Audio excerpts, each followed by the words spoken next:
Ab einem gewissen Punkt habe ich gemerkt, dass ich, obwohl ich viel Sport treibe, immer noch darauf achten muss, was ich esse. Ich glaube nicht, dass man alles essen kann, was man will und dann einfach Sport macht und sagt, dass man es damit wieder abtrainiert. Vielleicht funktioniert das bis zu einem gewissen Alter, aber danach nicht mehr. Natürlich kann man in kurzer Zeit mit sehr hohen Dosierungen schneller abnehmen. Manche Leute machen das, weil sie denken, sie müssten Geld oder Zeit sparen, aber leider ist der Jojo-Effekt, der später eintritt, dann viel stärker, denn du behältst das Fett, reduzierst aber die Muskelmasse.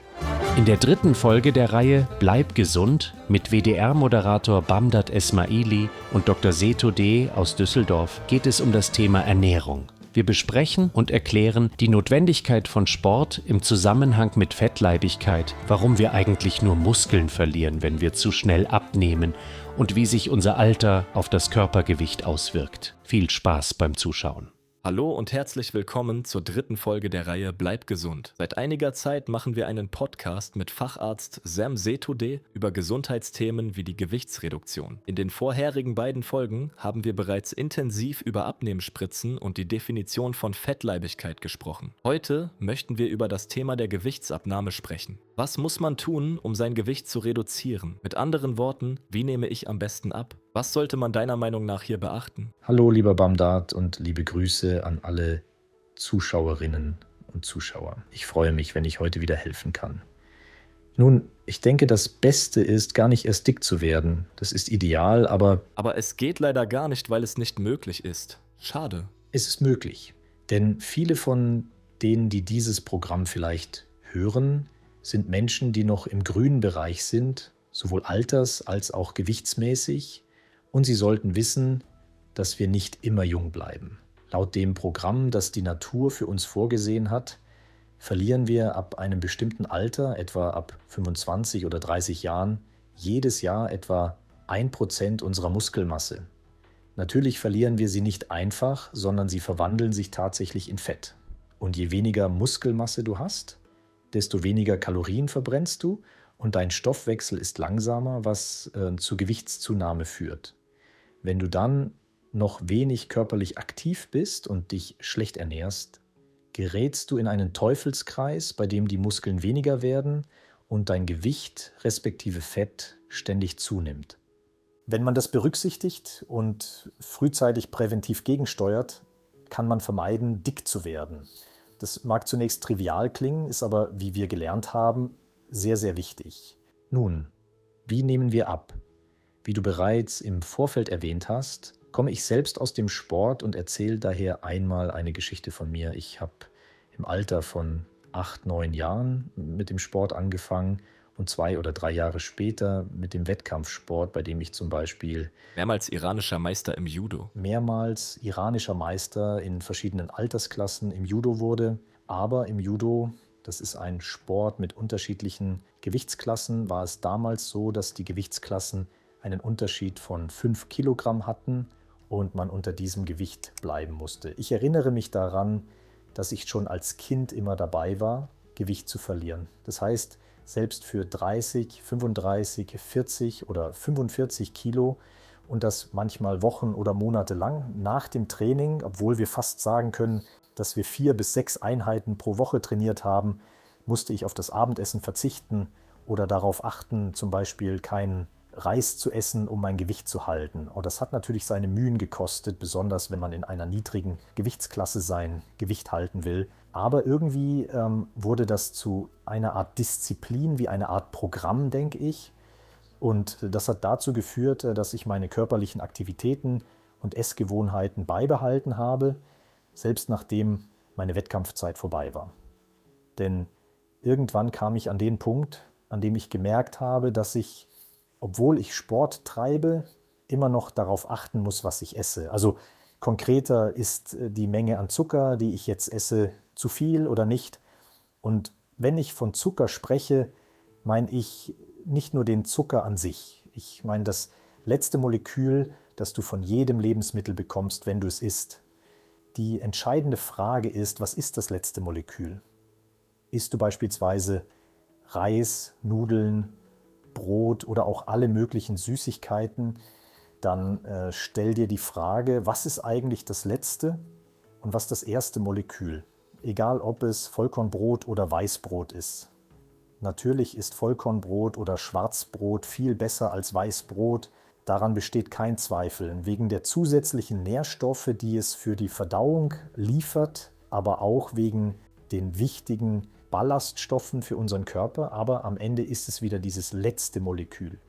Gut, man muss beim Essen darauf achten, dass man es nicht übertreibt, das ist klar. Und es ist sehr schwierig, in einem Programm vollständig über Ernährung oder über das Abnehmen zu sprechen. Daher möchte ich es etwas vereinfacht darstellen. Stell dir eine Waage vor, auf die wir auf der einen Seite die Kalorien legen, die wir zu uns nehmen, und auf der anderen Seite die Menge der Kalorien, die wir verbrennen. Je nachdem, wo das Ungleichgewicht stärker ist, nimmst du zu oder ab. Isst du mehr, als du verbrauchst, nimmst du zu und umgekehrt. Auch ohne dass wir aktiv sind, hat jeder Mensch, was von Person zu Person unterschiedlich ist, einen Grundbedarf. Du verbrennst also auch Kalorien, selbst wenn du sozusagen gar nichts tust.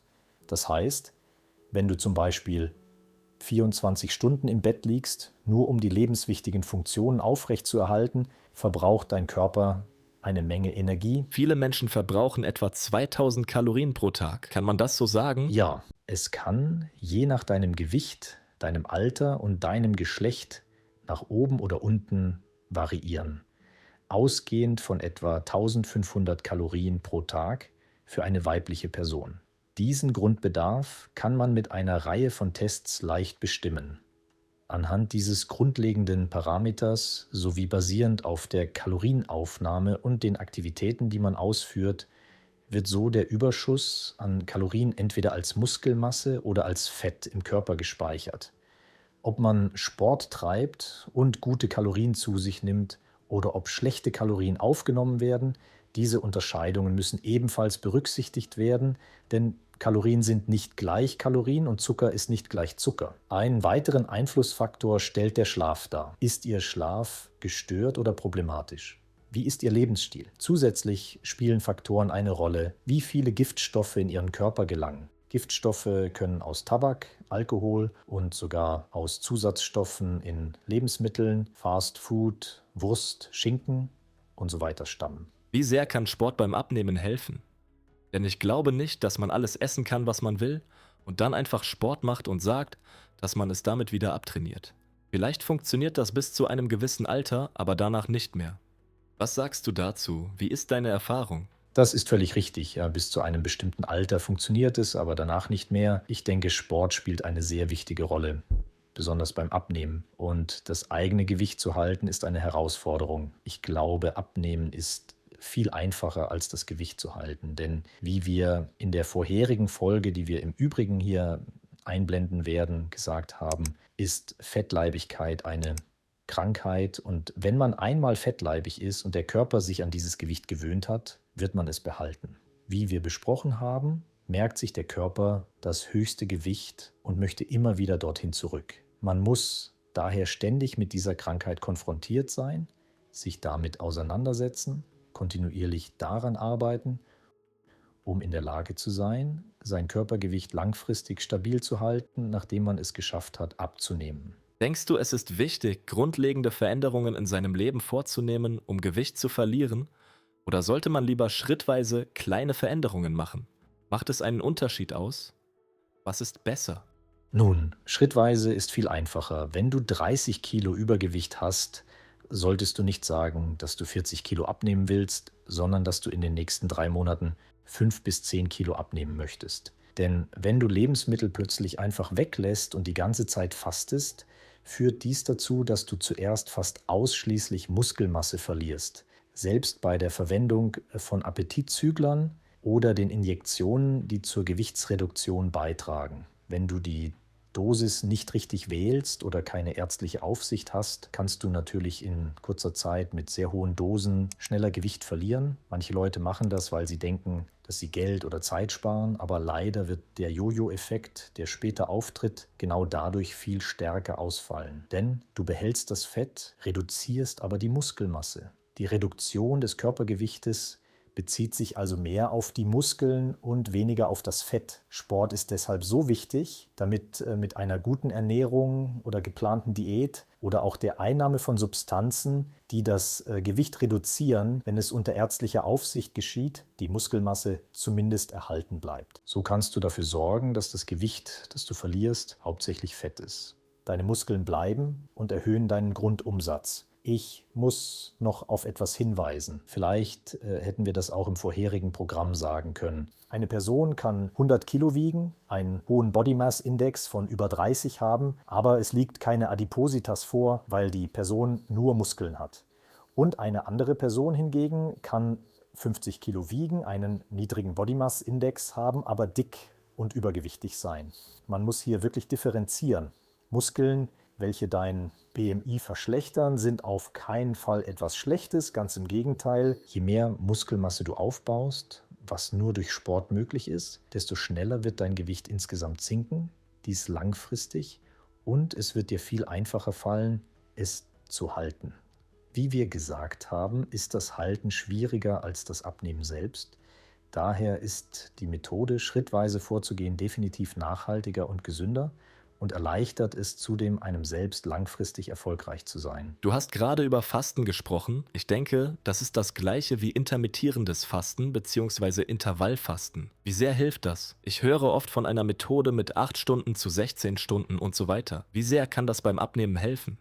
Prinzipiell ist es so, dass die zusätzlichen Kalorien, die in deinen Körper gelangt sind und als Fett gespeichert wurden, weil zu diesem Zeitpunkt das Gleichgewicht deines Grundumsatzes einen Kalorienüberschuss hatte, irgendwann wieder verbrannt werden müssen.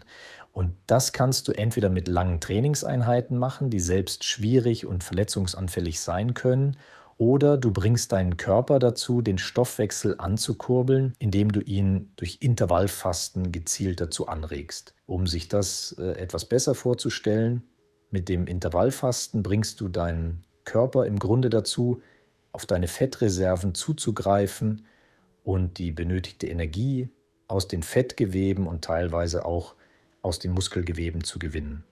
Das ist definitiv sehr gut für die Gesundheit und auch für eine angemessene Gewichtsabnahme. Es kann verschiedene Intervalle haben. Es kann, wie du gesagt hast, 16:8 sein, 12:12. Es kann sogar 18:6 sein. Je nach Alter und körperlicher Verfassung kann das für jemanden nützlich sein und für jemand anderen nicht. Ich denke, Menschen sollten je nach Alter, Gewicht und Lebensumständen diese Dinge individuell für sich ausprobieren. Stell dir selbst die Frage, was funktioniert für mich am besten? Wie faste ich am besten? Verzichte also für einen längeren Zeitraum auf mein Essen, bin aber dennoch in der Lage, meinen Lebensalltag, meinen Beruf und auch mein Training problemlos zu bewältigen. Dies können, wie von dir erwähnt, zum Beispiel 16 Stunden sein, in denen du nichts isst. Und dann 8 Stunden, in denen du sozusagen essen darfst. Wichtig ist dies mit Sport zu kombinieren. Hier kommt es oft zu einem Missverständnis in meinen Augen, denn ich höre oft, dass Leute sagen, sie könnten in diesen 8 Stunden alles essen, was sie wollen, und dann 16 Stunden nichts essen. Also zum Beispiel in diesen 8 Stunden Fast Food, Burger und Schokolade essen, aber dann umgekehrt 16 Stunden überhaupt nichts. Geht das? Nein, das denke ich nicht. Man muss auch in diesen 8 Stunden gesund essen. Genau, 8 Stunden muss man gesund essen. Ihr müsst euren Lebensstil so anpassen und wissen, ob Fast Food gut ist oder nicht. Wie viel Schokolade ist in Ordnung und welche Art von Schokolade ist gut. Aber wenn ihr euren Körper in dieser Zeit unter Druck setzt, indem ihr viel Fast Food und Süßigkeiten esst, führt das dazu, dass euer Insulinspiegel ständig hoch bleibt und eine Kette von Prozessen in eurem Körper auslöst, die letztendlich zu verschiedenen Krankheiten führen können. Ein hoher Insulinspiegel führt zudem dazu, dass von derselben Menge an Kalorien mehr in Fettzellen gespeichert werden kann, denn Insulin ist ein natürliches anaboles Hormon, welches hauptsächlich durch die Aufnahme von Zucker ausgeschüttet wird. Deshalb denke ich, dass man diese Lebensmittel vermeiden sollte und sich stattdessen in den 8 Stunden gesund ernährt. Man muss auch differenzieren zwischen absolut gesund und kleinen Ausnahmen. Ich kann manchmal abweichen, aber wenn ich immer in den 8 Stunden esse, was ich will, hat das mit Fasten nichts zu tun. Ein sehr einfaches Experiment wurde durchgeführt Wenn du eine Banane isst, steigt dein Blutzucker schnell an. Wenn du jedoch diese Banane mit Erdnussbutter isst, bleibt dein Insulinausschlag geringer und erreicht anstatt einem großen Anstieg innerhalb von einer halben Stunde nicht den Höchstwert. Obwohl du dieselbe Banane gegessen hast, steigt dein Blutzucker viel weniger an. Warum das? Weil die Erdnussbutter aufgrund ihrer guten Fette und des hohen Fettgehalts sowie der Proteine, wenn du zum Beispiel etwas Süßes mit einem proteinreichen Lebensmittel isst, dazu führt, dass die Aufnahme im Darm länger dauert. Wenn du sie alleine isst, zerlegt der Körper es einfach und nimmt das Endmolekül, welches Zucker ist, auf. Deshalb steigt der Blutzucker schnell an. Aber wenn es mit Fett oder Proteinen kombiniert wird, verlangsamt sich dieser Abbauprozess und der Anstieg des Blutzuckers. Das führt dazu, dass auch insgesamt weniger Insulin ausgeschüttet wird. So habe ich zudem eine langsamere und gleichmäßigere Aufnahme der Nährstoffe. In den nächsten Folgen werden wir sicherlich intensiver über gesunde Ernährung sprechen, was wir essen sollten und was nicht. Aber wenn wir eine kurze Zusammenfassung machen wollen, um zu wiederholen, was wir für das Abnehmen tun sollten, kannst du uns einmal die wichtigsten Punkte zusammenfassen? Auf was kommt es deiner Meinung nach am meisten an? Man muss unbedingt mit Sport anfangen, aber Sport ohne richtige Ernährung ist meiner Meinung nach sehr schwierig. Diese beiden Dinge sind immer miteinander verbunden. Diese beiden sind immer miteinander verbunden und ergänzen sich gegenseitig. Es hängt, wie gesagt, stark vom Alter und den körperlichen Bedingungen ab.